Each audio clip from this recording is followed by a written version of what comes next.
I wanted to, though, talk to you about some news tonight. Carl Bernstein, our colleague here at CNN, has some new reporting about President Biden. He says that the Senate's top Democrat, Chuck Schumer, addressing some of the frustration from within among his colleagues in the Senate, they're planning to put together a group of senators to go to the White House and talk to President Biden about this race, the president and his family, about whether or not he should even stay in the race. Do you think President Biden should take that meeting?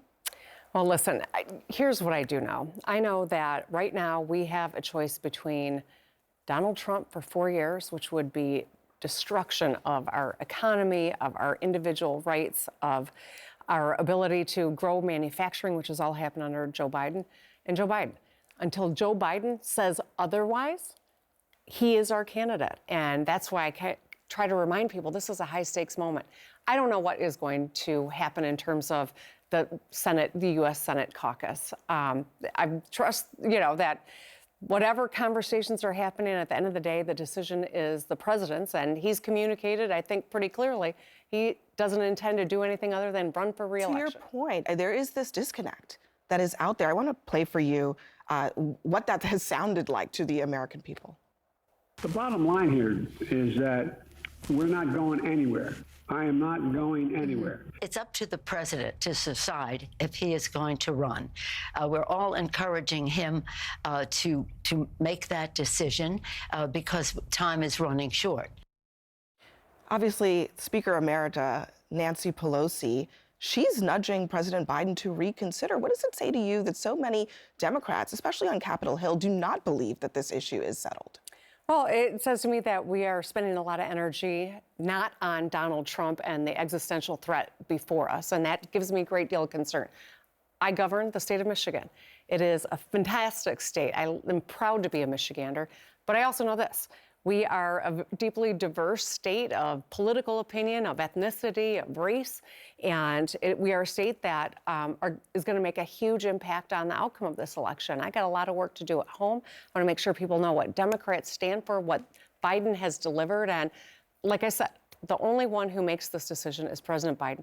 He has communicated he is in this race, he is going to see it through, and he's ready for a second term, and until and unless that changes, go ahead. You think that there's a possibility he could change his mind? I don't. I have heard nothing to the contrary. I understand that there are people with different opinions. I understand that some are playing fantasy football and want to just pick a couple of random leaders that they like across the country and design a ticket. That's just not how this works. We have a president who's gotten the nomination, who's earned it, who is barreling toward convention, and unless he decides something differently, this is the field and this is the high stakes we're in. Yeah, so I got to ask you about the other big splash today, which was the actor George Clooney. He just a couple weeks ago held a fundraiser for the president. He saw him up close and personal, and this is what he wrote in his op-ed. It is devastating to say it, but the Joe Biden I was with 3 weeks ago at a fundraiser is not the Joe Big Effing Deal Biden of 2010. He wasn't even the Joe Biden of 2020. He was the same man we all witnessed at the debate. And Clooney is now saying that President Biden should step aside. I mean, I think many of these people, they've been around politics for a long time. They know that this is not a fantasy or a game, but they do think that the moment is now, if there's going to be a change, to make that change. Do you think he's wrong? I understand that people are rattled. I understand that there's a high-stakes election that we are on the cusp of. I understand that people want to make sure that we win this thing, and I think that's what unites us all. We understand the real threat of Donald Trump, but I think what people sometimes lose sight of is all the things that Joe Biden has been able to accomplish. You know, the work that we are doing fixing the damn roads and bridges and getting people connected to the internet, the onshoring of supply chains and the growth in manufacturing, good paying jobs, bringing down the cost of insulin, and women's fundamental rights are all on this ballot. And that's why I'm not going to get pulled off of my mission, which is to make sure that Michigan is on the right side of this election and that we elect Joe Biden for a second term.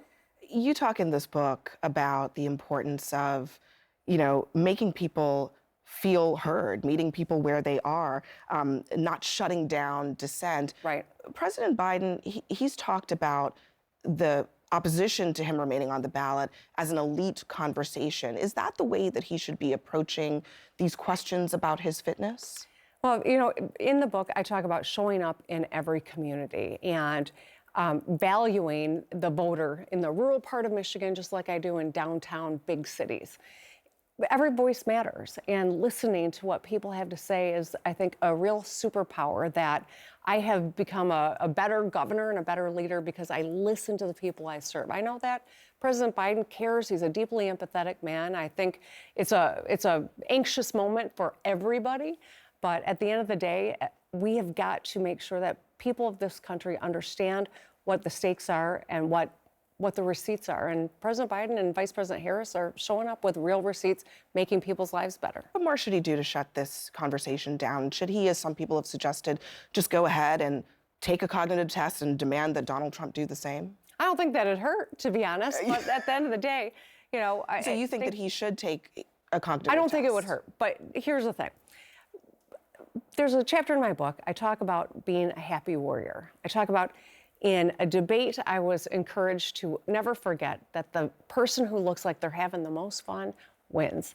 Certainly, the first presidential debate was not a great success for President Biden, but he is the happy warrior. He shows up every day and fights for the American public. He cares about other people more than he cares about himself.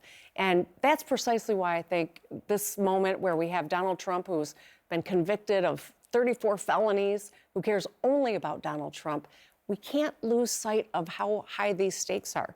We have a field, and unless one person, Joe Biden, makes an alternative decision, this is the field, and we've got to go. Well, let's talk about some of the consequences here. Reproductive rights is such a huge issue for you, and it's a personal one as well. You talk in the book about your decision to share your sexual assault in the legislature in your state of Michigan as you were fighting back against an anti-abortion bill. Right now, the Republicans have released their platform. They're about to meet next week. They barely make mention of abortion. Trump said today that he scrubbed, quote, gay bans from the document. He said he is targeting, quote, moderates, but he says that he's aiming at common sense policies. Do you buy that? Hell no, I don't buy that. This is a guy who's had 18 different positions on abortion. 10 years ago, when I revealed that I had been raped when I was in college, I was dealing with a Republican-dominated legislature who wanted to make it harder for women to access reproductive health care. They wouldn't listen to a woman, much less an actual medical provider. They were jamming this through the legislature, and I got to the mic because it was the only chance that I had to try to beat it back. Of course, I was not able to get that done because I was in the minority, and Republicans have been on a crusade for decades to take this right away. This has been true under Donald Trump. We would not even be having this conversation, Abby, but for the three people he put on the Supreme Court who lied to Congress, betrayed their oath of office. Donald Trump has bragged about that. The next logical thing that could happen is the Smithee-Pristone case comes back, and this court that Donald Trump put there rips away the ability to get a medical abortion, and then IVF, and then surrogacy, and then stem cell research. I mean, that is the natural extension. People thought that I was overreacting before when Ruth Bader Ginsburg died, and I started the process of making sure we were ready in Michigan. Here we are now. This is still very much at risk for all Americans, and that's why this has got to be a big part of this conversation going into this election. If you want to have the right to make your own decision about your body and your health care, we got to reelect Joe Biden. The issue right now that is concerning so many Democrats is a lack of enthusiasm for the Democratic ticket that is dragging President Biden down. Some people say, why not elevate Vice President Harris, who has really championed this issue, and put her at the top of the ticket without some of the baggage that President Biden might have. Do you think that there's wisdom in that potentially? I think Vice President Harris has been an incredible advocate on behalf of women's reproductive freedom. She came to Michigan. We held reproductive roundtables like I talk about in the book. Actually sit with people, across from them, listen to them, empower voices, and make sure that people understand who is fighting for their rights. She's been a terrific advocate on that issue and so many others, and I do think that she adds a lot of strength to the ticket. But you don't necessarily think that if they were in a position to replace President Biden, Do you think that she would be the best person to be at the top of the ticket? She is the #2 leader in this country for a reason. So I don't believe that we're going to be in a situation where it's not Joe Biden at the top of the ticket, but she is his right hand for very good reason. I want to talk about Michigan. Obviously, this is super important. Your state, you know it well. The New York Times is reporting tonight that Congresswoman Elisa Slotkin, she is running in that Senate race there. She told donors recently that she sees President Trump ahead of President Biden in that state. She also said tonight to CNN that the debate did not help her in her race. Is she right about the state of the race? Well, I mean, it was a lousy debate. I think we all agree on that. President Biden agrees on that. Michigan is always going to be a close race, always going to be. Do you think President Biden's down right now? Well, I tell people all the time, we're not going to lose our minds over being down 2 points, and we're not going to celebrate when we're up 2 points. This is going to be in the margin of error all the way through, no matter who the standard bearers are. That is what happens in Michigan, and that's why we've got to stop wringing our hands and roll up our sleeves and do the work necessary.